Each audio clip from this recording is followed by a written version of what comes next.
ayos na sila, ayaw nila sumunod. Sa pedestrian din, nagsasakay. Nabababa.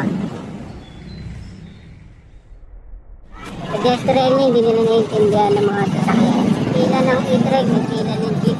Tapos naman ng traffic nila. Ang laki ng kalsada, nawawala sila. Lahat sila gusto mauna, gusto masunod. Traffic. Ano pa pag-rapid ka? Kita mo kasi saan sila na din. Kaya dito ang traffic. Dito sa kadulsatin pa nang nagkakapul-pul. Dito putmoy. Oh, pinalitan nga yung mga ano na may sal eh. So, kasi light. Pinalitan lahat.